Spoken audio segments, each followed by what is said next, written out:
Hey there, YouTube. Welcome on back. This is episode 3 of In the Shadow of Aufstrag. And where my scenario is going to pick up is the characters have made camp for the night, and it's pretty late. They're on the edge of the ancient forest, I guess I'm going to call it, and almost on the cusp of reaching um, the rocky hill formation, if you will, with the tower at the top. And I'm pretty interested to see how this is going to play out, to be honest with you. This has been a pretty fun scenario, and just to think in this set, this is just a very small snippet of what this thing has to offer. So there is, like I said in episode 1, this could take me years to get through, or longer, but I guess we'll find out. It's great, I guess, what I'm getting at. And I hope you guys enjoy the videos. I hope whether you're watching it to learn how to play solo RPG, you're watching it to just for pure entertainment, for whatever reason you're watching it, thank you very much. And I really appreciate it. I really do. But let's jump on into it. Let's get into the episode 3. And once the characters do make it to the tower, if the characters make it to the tower, then at that point, that'll be the end of this map. And I'm going to have the process of tearing this down, putting everything away, and setting up the completely different map, which will be the tower interior, and see how that goes, which should be rather interesting. All right, my friends, I say without further ado, we should jump on into this thing and see where it will take us. All right. Okay. So the characters have set up camp. The one thing, and this is really cool about the illusionist class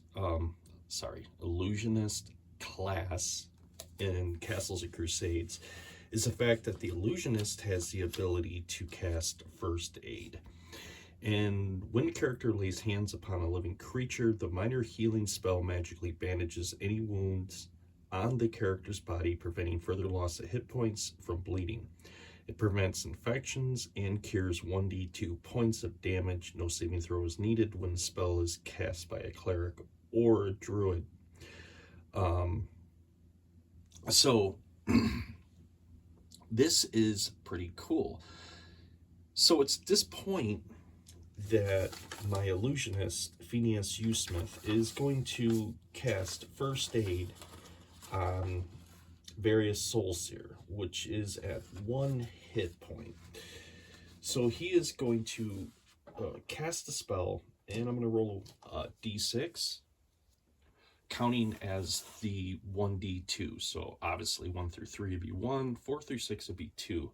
Let's see how many hit points the barbarian does recover. It's a 6, so that'll be a total of 2. So that will take the barbarian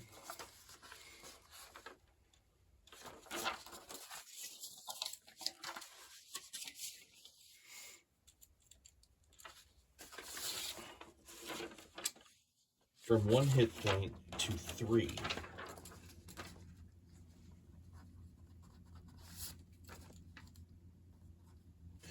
Okay, and with that being said, he's going to be the first one to take camp for the night, and that's going to leave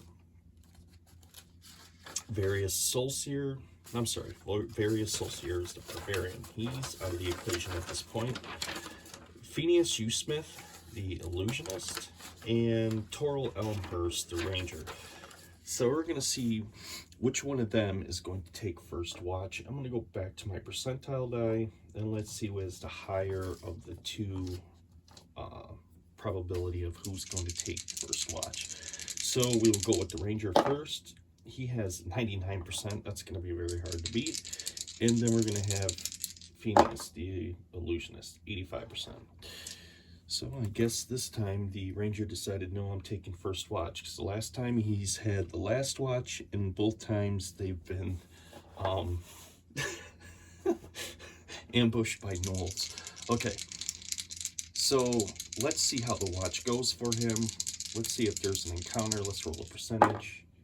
30%, quiet. Nothing to worry about. And so he's out of the equation. The second watch will be taken by Phineas. Boom. Let's roll a percentage die. 78%. There is an encounter. So I'm going to have to go to the campaign booklet and get to the tables to see what the encounter will be.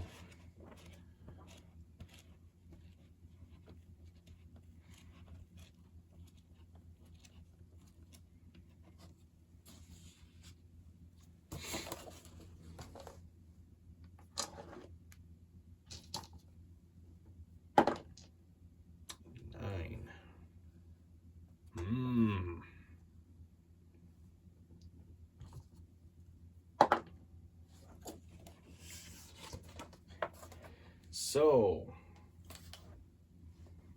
unbeknown to him, but first thing is, let me roll d6 2 times. I'm going to say they're going to be marching up from this area back here.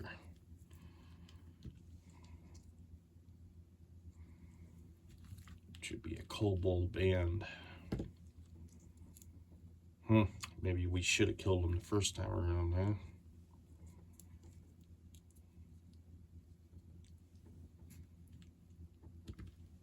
huh? Okay, put them in place.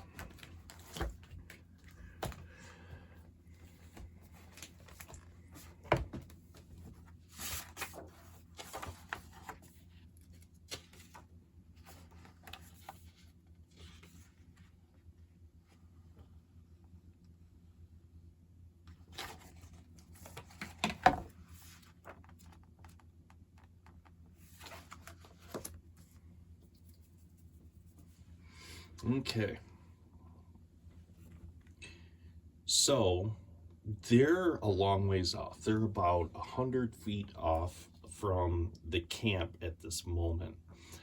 And I'm going to give Phineas a chance. He does have... I thought he had low light vision. No, he does not. That's right. He does not.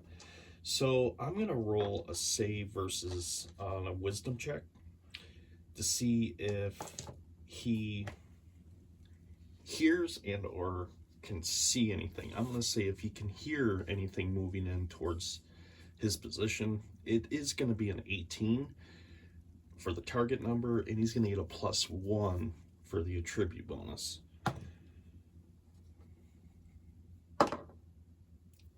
That's a 12. So no, he is oblivious. So the kobold band does make its way into camp.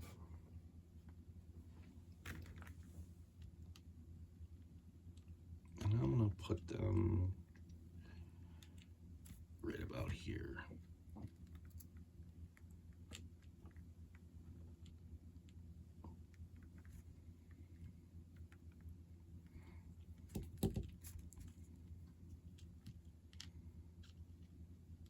All right, let's roll the initiative. Even though they're going to get the surprise round out of this, I want to see who's going to go first after the surprise round. Ha! The kobolds are going to. All right, so the kobolds descend into the camp. So starting from here, 5, 10, 15, 20. I should look at their movement just to be certain. 60 feet. Holy crap. So this guy, he's got a crossbow. This guy has a spear. So I'm going to move him right in like so. And we're going to put a reinforcement on each side. Boom, boom.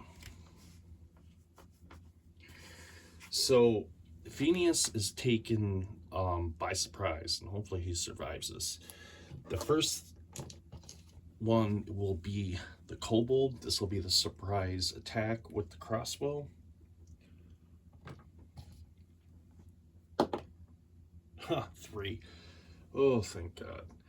So, the kobold goes to take a shot. He fires the crossbow bolt, which, for lousy aiming skill, does miss Phineas. Phineas, at that point, begins to scream his head off like, get out here, we're under attack.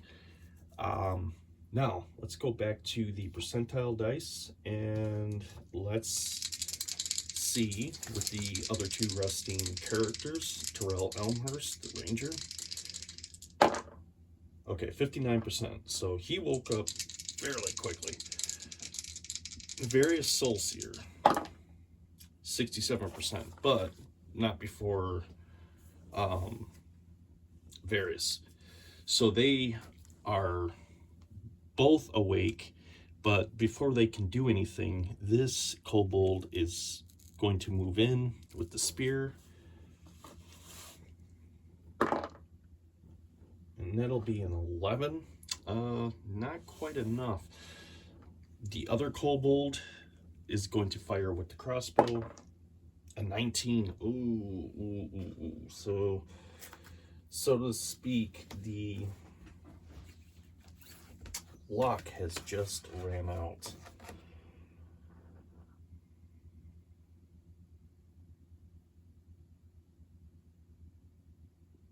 So 1d6 for that damage. Only 1 point. We're going to take it.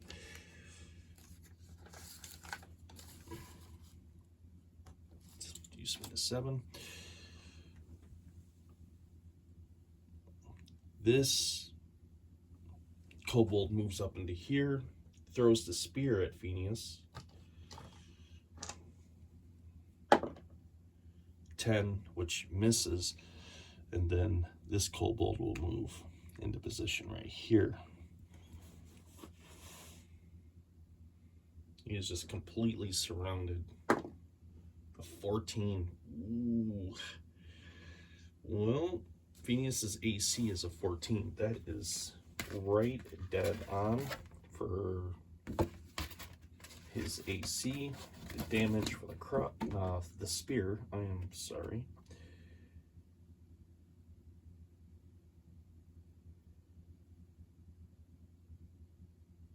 It'll be another 1d6. So this will be pretty simple to keep track of here. Holy crap, 6 points of damage. Wow, Phineas has been wounded very, very bad. He's left with 1 hit point of damage. So, as Various exits out of the tent just in time to see the spear impale Phineas, and Phineas doubled over in pain, he can see that the camp is completely surrounded by these little yapping kobold creatures. And with the axe in hand, he is going to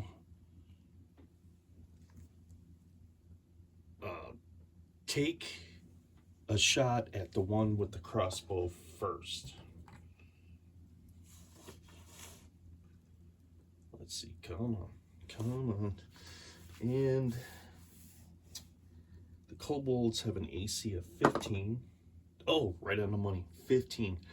Okay, so he's gonna get 1d8 plus 3, if I remember correctly. 2.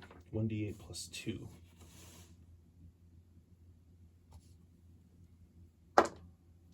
So that'll be a total of 7 points of damage. He swings the axe, cleaves right through the kobold, and that sucker is done. Done. All right.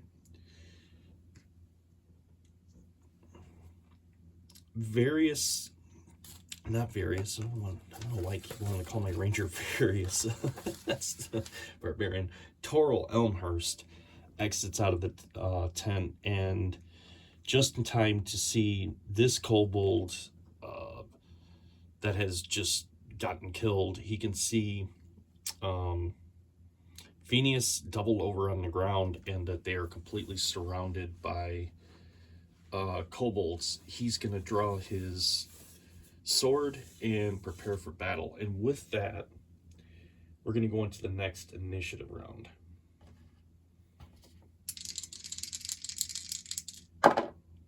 Okay, 7 for the kobolds, 4 for the characters. Not good. All right. This kobold is going to take a shot at the barbarian. 16. Ooh, the barbarian has an AC of 15. So he's going to take 1d6 points. 5 points of damage. Holy cow. So the barbarian is at a -2. He is unconscious and not well. Bam. The next kobold here is going to take a shot at the ranger. 16. Oh my god. And 1d6. 1 point of damage, so that'll put him down to 3.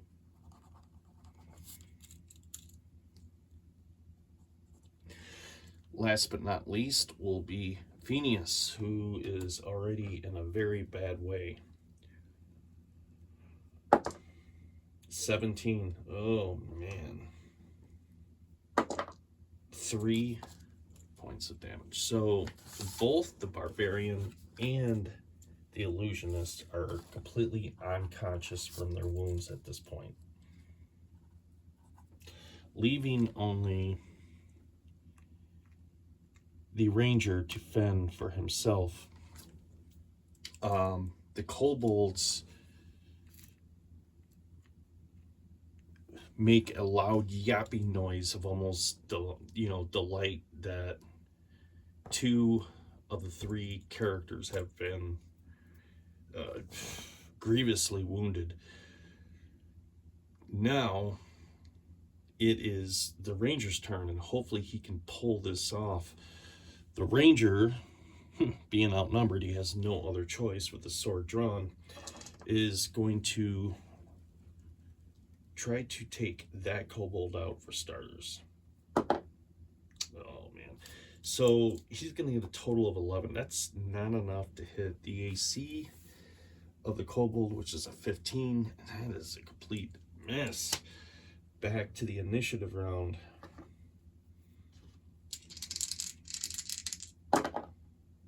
An 8.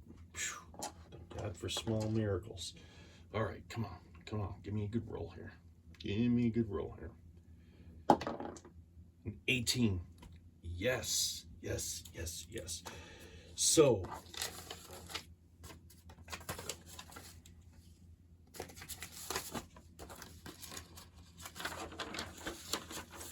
his broadsword does 2d4 plus 1 damage. The kobolds have 4 HP each, so if everything goes right, the ranger should be able to pull this off.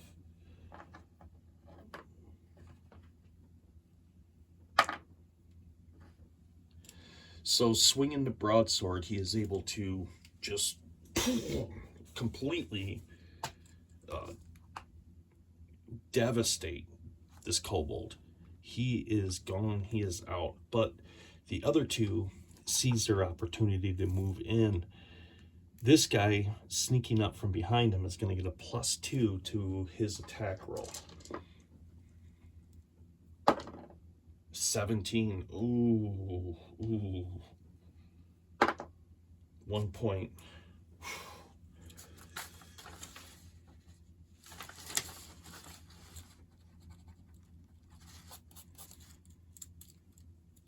It's gonna leave him with 2. I'm really down to the wire here. This kobold moves in to attack him, and a 5. Okay. Now that is over and done, it's back to the initiative. Hopefully gets to go first. Yes, he's got a 10 compared to their 3. So with the sword in hand, and after he has been attacked, but he has this attacker coming at him, I am going to focus my efforts on him first. Come on. Oh man, a 3, which is not going to help me whatsoever. Once again, this kobold gets a +2 to his roll. It's another 18, so man. For 2 points of damage. Oh man.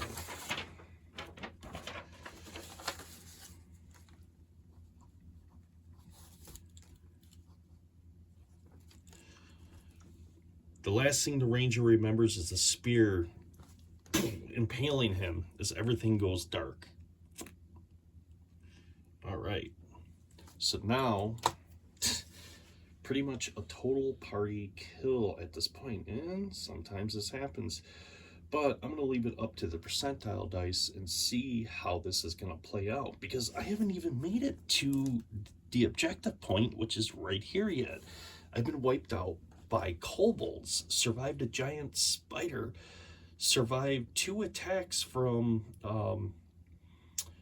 ambushing gnolls, but been taken out by kobolds. So let's go back to the percentage die. Let's see how this is going to play out.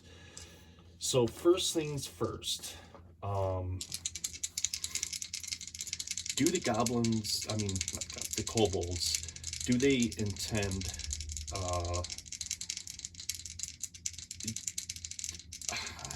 you know what, instead of the percentage die, I'm going to go to the oracle.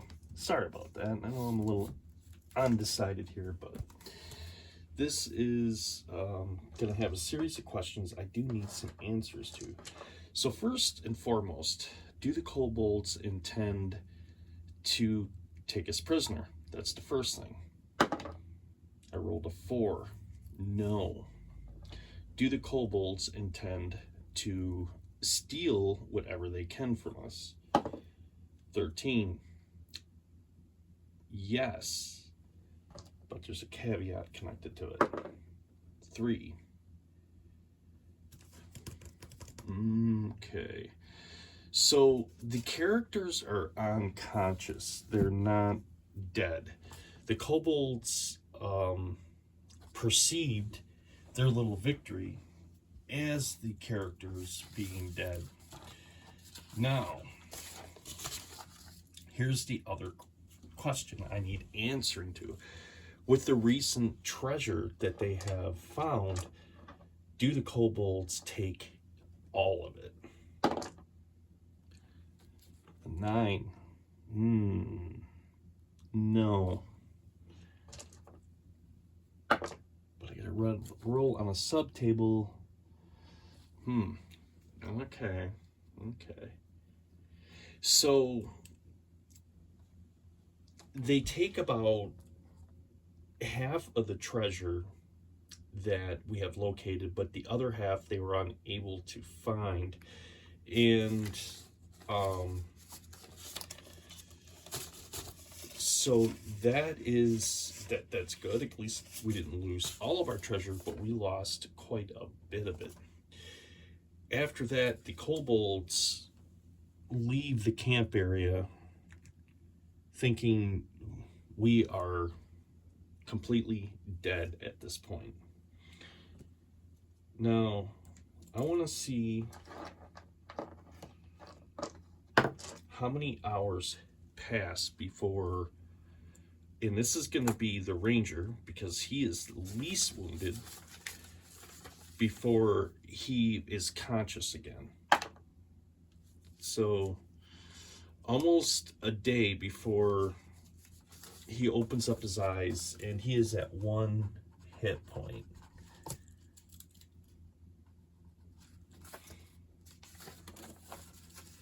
Phineas will be at -1.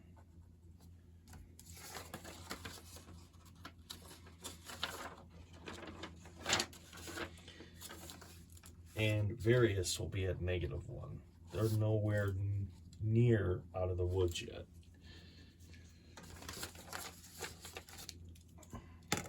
With what little strength he has, I'm going to have to roll a save against his strength. Now, the good thing is, the strength is his primary attribute, so it's a 12. He gets a +1 for this challenge rating, so I got to roll an 11 or better. A 19, so I have no problems with that. So he is able to muster his strength and be able to pull the both of them into the tent to where they're out of the elements. And with what little he has, he can make an attempt to at least keep a watch out. So why he's keeping watch, let's see if there's any other encounters. I'd hate for there to be any, but we gotta find out. Let's roll that percentile die. 37%. No. So the day has gone by pretty uneventful. What about the evening? 90%. Oh man. Okay. Let's roll on the table. Let's see what other hideous things are heading our way.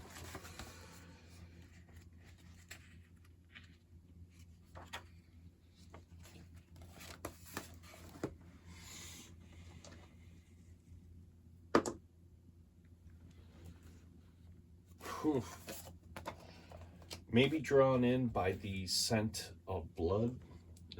Could possibly be. Not 100% sure of that.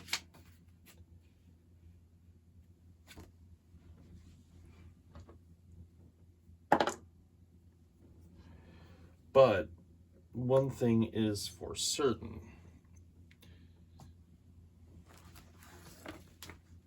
The ranger hears a very familiar sound.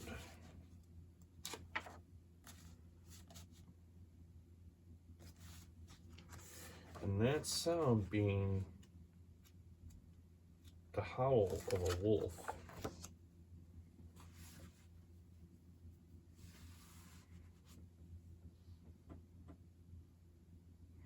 Now,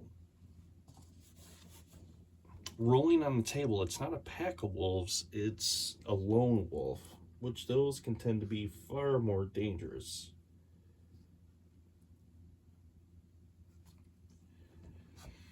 I'm gonna put them back here. So,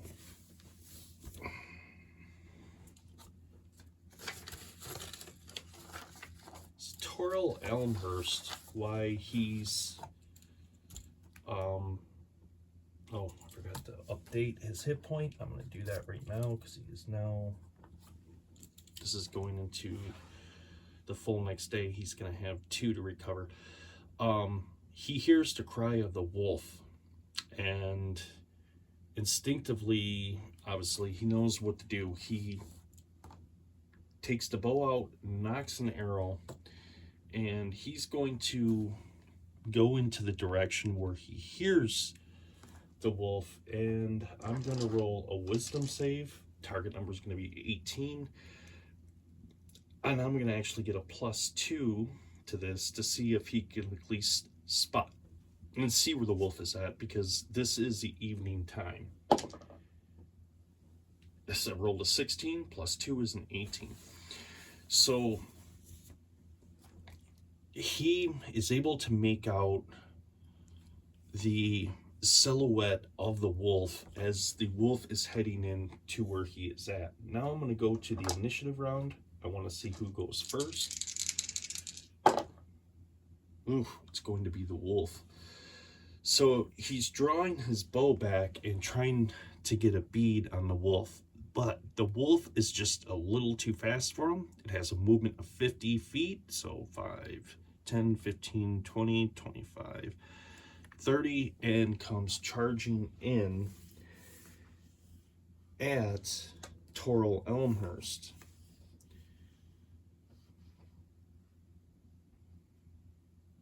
It does get one attack, which is a 1d8, but let's roll the attack first. A 15. Oh, man. Dang. Right on the money.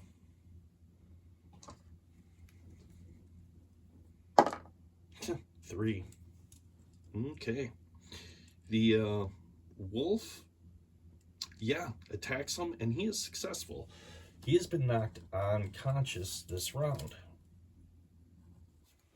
and is currently on the ground. Now here's the question that I'm going to need answers to. I'm going to roll a 20-sider. Does the wolf just completely rip the throat out and kill my character?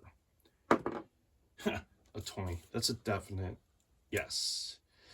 So Toril Elmhurst, the ranger, has been viciously killed by this wolf, as it has just proceeded to rip his throat out, kill him, and currently is trying to drag his carcass off further into the woods to devour it. So now let's see how many hours go by before the other characters recover a hit point and realize Toril Elmhurst is no longer with them. Okay, a total of 3. So it is well past sunup.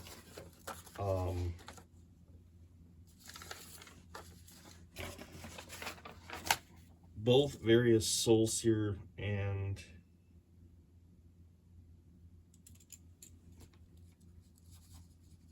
let me see here, -1. Nope, they're at a 0. So they're not even conscious at this point. They're still unconscious. Oh, God. Okay. So, with the tent being where it's at, let's just roll the percentile dice and see if anything descends upon the camp. No, it doesn't. So the day goes by quiet. The evening, 25%. Evening goes by uneventful into the next morning. And I want to see how many hours past sunup. So 4 hours past sunup, and they're going to gain another hit point, which will give them 1, where they can actually be conscious and open their eyes, but they're going to be weak. They awaken, making their way slowly out of the tent into the camp, unaware of how many days have actually passed. Weak and wounded, they can see what's left of remnants of a blood trail and what looks like a scuffle. And it takes them a bit before it sinks in, calling out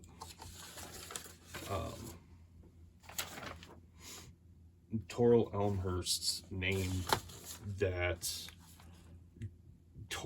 there's a good possibility Toril is no longer with them. Okay. Interesting.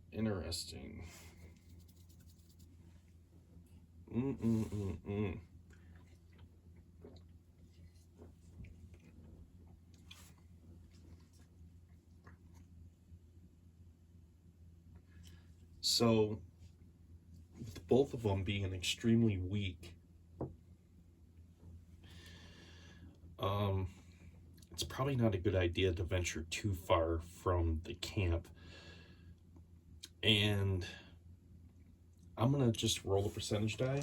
I'm going to see how the day goes, see if the day is eventful or uneventful. The day is very uneventful. It goes into the evening hours, uneventful. So they both gain another hit point.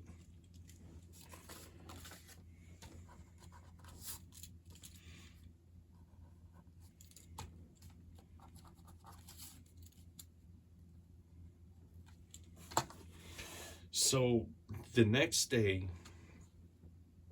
they decide to push on and move closer to their objective.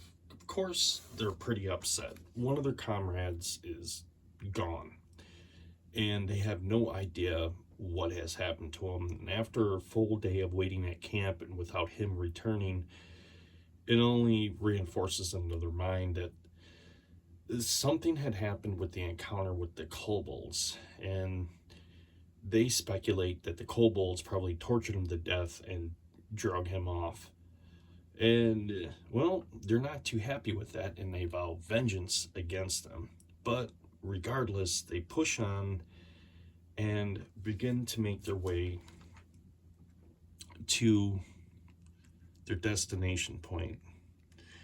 And I'm going to have Phineas be the first who begins to enter into the Rocky Hill area. Now, this is where it's going to get interesting because I have to roll on this table right here to be able to see what randomized event approaching Cuthred Undell is going to unfold.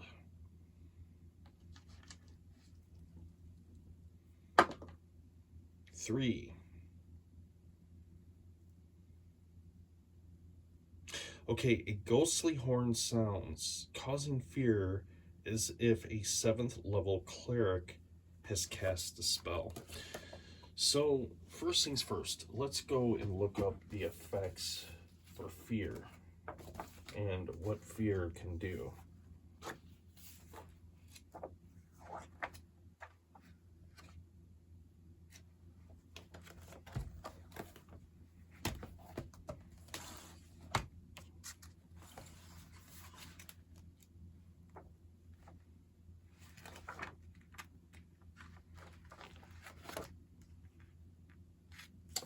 Fear. Panic and terror race through the hearts of the creatures affected by this spell, causing them to flee from the caster as fast as possible. The creatures cower in objective horror if concerned, and if forced to confront the caster, any affected creature suffers a -2 penalty to all rolls. The spell's area of effect is 25 feet by 25 feet. Okay, so this is for a level 4 wizard, level 4 illusionist, but it's set in there for a level 7 cleric. So I'm just going to take the information I have here, and first things first, Phineas is going to have to roll a save versus fear. So fear is going to be charisma. He gets a +1. It's not a primary attribute. He's going to have an 18 or better.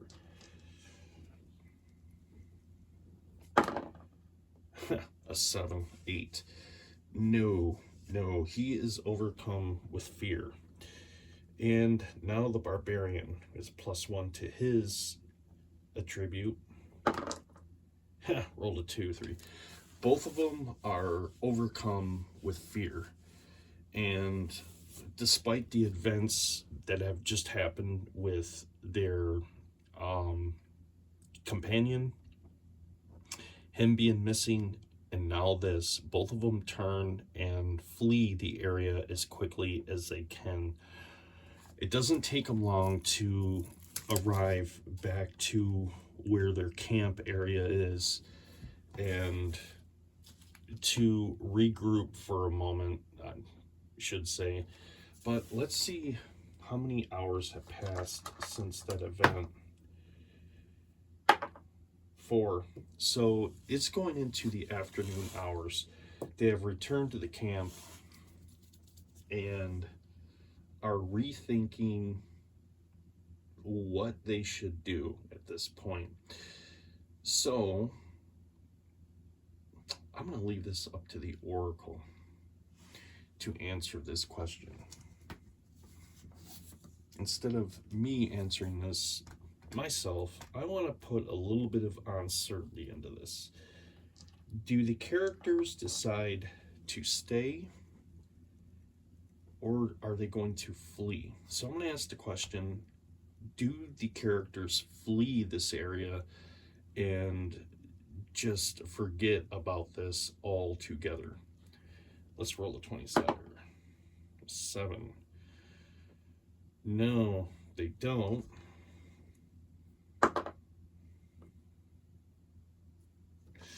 So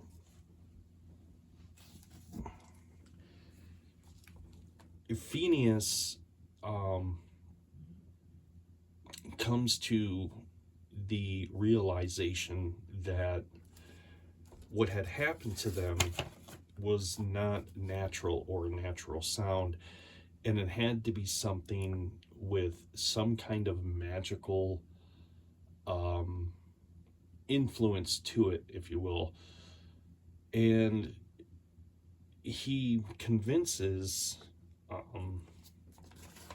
various souls here that perhaps getting another day's rest and a little bit more strength may be the answer before going back and facing this once again. So let's see how this works out. So I'm going to roll for my percentile die for the remainder of the day to see if there's any activity. 45. No. Let's go into the evening hours. 57. So there is. So let's see when that happens. So it's 4th hour. So I'm going to see who has the highest percentage roll as to whose shift this is going to happen on. Venus has a 13, Barbarian 27. So it's getting towards the end of the first shift. The Barbarian is on watch while Phineas is resting. And what comes blowing into town, basically?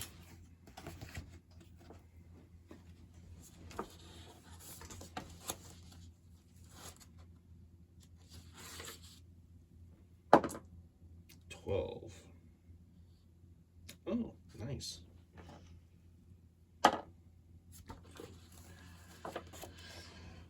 Okay.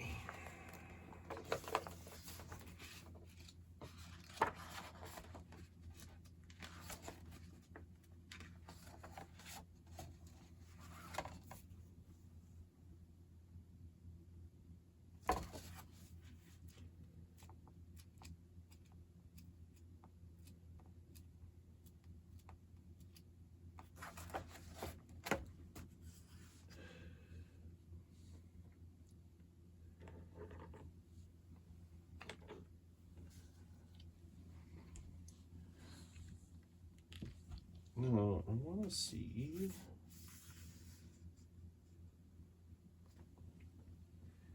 I roll my d6 2 times.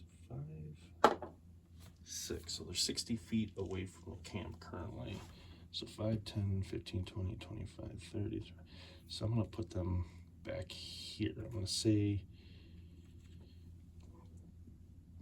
They're in close proximity in the heavy forest, but they're not on top of the camp at this point.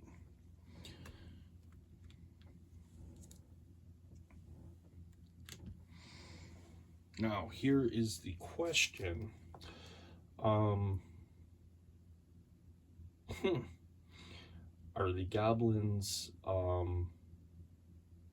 have they picked up their trail? That's what I want to see. I'm going to roll on the oracle for this question. 2. No, so they're just a wandering band of goblins that probably just got into the wrong area. But however, as the goblins are traveling through the path into the forest, to their surprise, they have come upon a camp, and they are going to begin to move in slowly. And let me see if they have any. They do have dark vision. Obviously, I think all goblins have dark vision. And that's really about it. Their damage is just adjusted by their weapons that they have. So, first things first, I'm going to give the barbarian, like I do every time, a chance to do a save to see if he can detect them nearby. Target number is going to be an 18. He has a +1 to the roll. So let's see. No, he is oblivious as to what's going on. Let's roll the initiative die to see after the surprise round who goes first. Ooh, it's a tie. Well, considering the characters are outnumbered this time around, it will be the goblins. Okay, so there you get to move total of 20 feet. So 5, 10, 15, 20. They're in the outskirts of the camp at this point.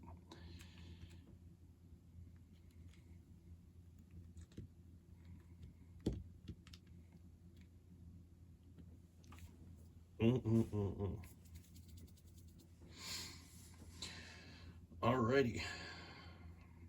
So now, the barbarian, for the fact that he is completely oblivious to what's going on, is unaware that he is getting ready to be overrun and probably killed at this point.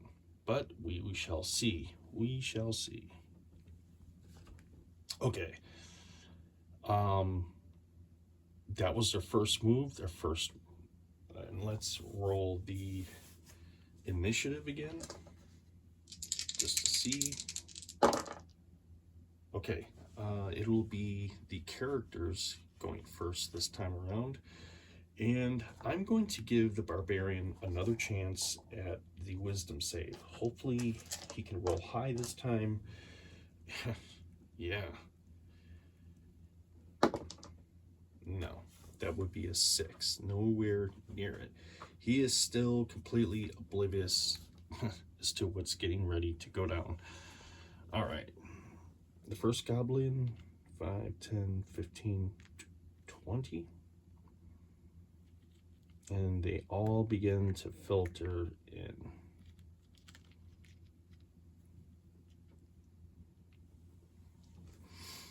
The goblin is going to make his first attack. An 11. No, that does not work. Various realizes he's not alone very quickly when this goblin comes in with this little short sword and tries slashing at him. Various stands to his feet, drawing his weapon, and screams at Phineas to basically, time to wake up, we're under attack again. And that'll be the end of his turn. And Now it's going to go back to the initiative round.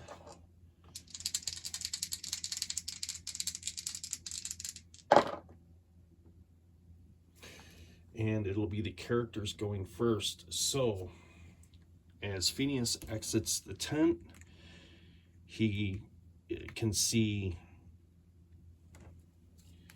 various Soulseer heading towards what he can see as a small creature, screaming as he's raising his axe above his head. Let's see how he does. They do have an AC of 15, so let's hope he can pull this off. 10 plus his bonus is a 12.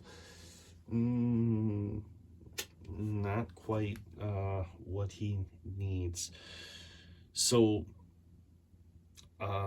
Phineas, fortunately, he does have his spear.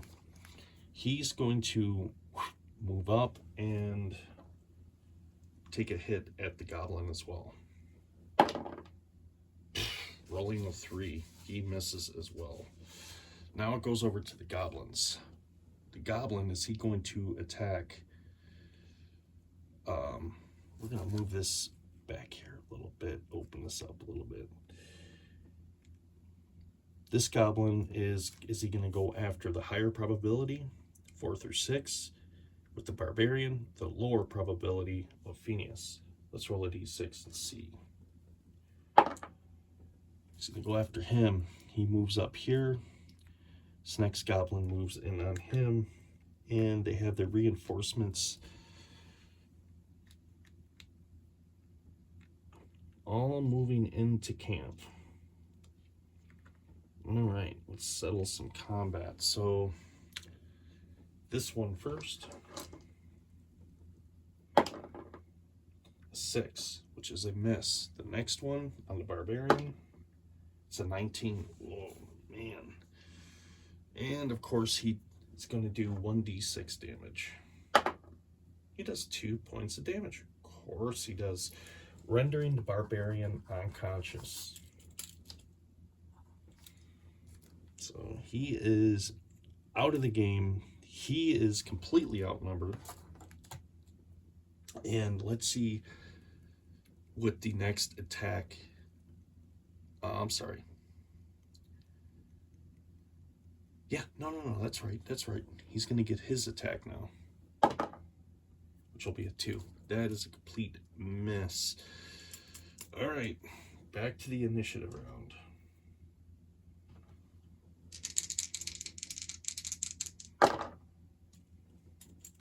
Be a 9 for Phineas, 8 for the goblins. So Phineas with his spear is going to do the only thing he can do, and that is just try to take out as many goblins as he possibly can. Rolling a 17, he does hit with the spear, and it's going to do 2d6, so total of 3, 4, and then the frost enchantment to it,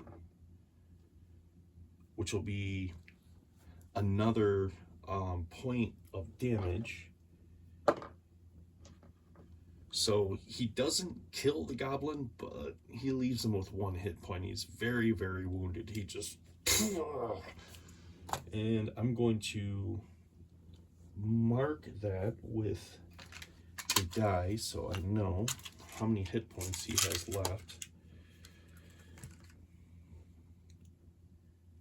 So this guy will have 1 HP left. Okay. Now, the thing that sucks is they all get a chance to surround and attack. So he retaliates with his attack against Phineas. A 12. Nope, not enough. This goblin, 5, 10, 15, moves up this way and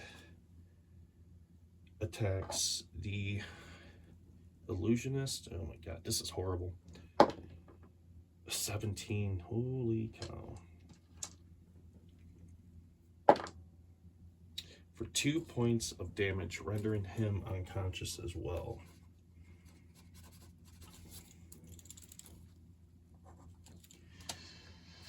So he is unconscious as well. At this point, my entire adventure party has been wiped out.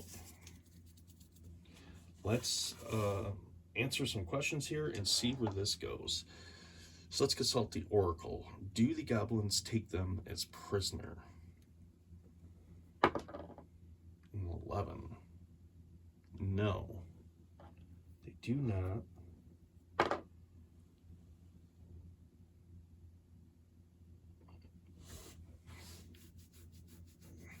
They do not dare take them prisoner or try to move them off, because they just do not have proper transporting methods to be able to take humans away like that. They're smaller humanoid creatures. Do they ransack during camp?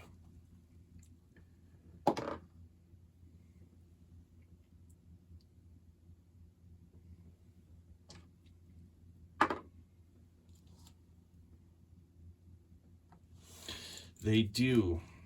Do they make off with the last of the treasure? That's the question. Oh, yeah. Yeah, they do, and there's an adjustment to the physical environment, which tells me they're going to burn the camp down.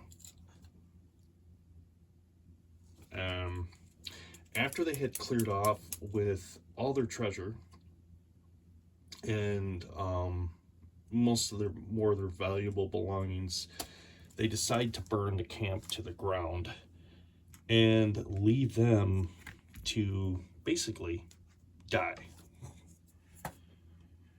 Oh boy. All right.